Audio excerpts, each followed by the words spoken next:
I miss going out with my friends. I miss going to concerts. Eating out with my family. Going camping with friends. Seeing my family. COVID-19 has taken something from all of us.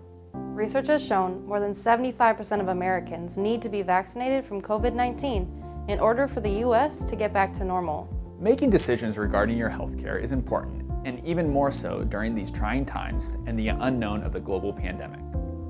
It's important to understand all you can about the facts to gain confidence and think about your own personal risk to ensure you are making an informed decision. In certain types of emergencies, like the COVID-19 pandemic, the FDA can issue an emergency use authorization to provide more timely access to critical medical products, like the approved vaccines, when there are no other adequate and approved alternatives available. I was concerned about the lack of information and the expedited process at first, but with my friends and family being vaccinated and them saying they had little to no side effects, my concerns went away. The entire process went faster than usual for explainable reasons, but still followed the usual steps for testing and review. The most important reasons for speed were that modern scientific tools are faster than old ones, and a worldwide effort to reduce or remove the usual barriers and delays in vaccine research, production, and distribution. In fact, the approved vaccines have a high efficacy rate of over 94% after the recommended doses are administered. The FDA strongly encourages the inclusion of diverse populations in all phases of clinical development, including populations most affected by COVID-19, specifically racial and ethnic minorities, marking a big step towards mitigating disparity issues in vaccine trials.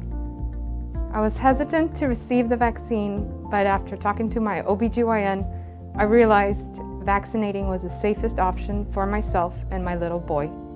You might see claims that the COVID-19 vaccine can make someone infertile, harm a developing fetus in the womb, make the immune system attack the placenta, or hurt a baby who is breastfeeding from a recently vaccinated mother. There is no scientific reason to think any of these are true. Messenger RNA is not the same as DNA, and it can't change our genetic code. In fact, the virus can be more severe in pregnancy, while getting the vaccine during pregnancy is low risk.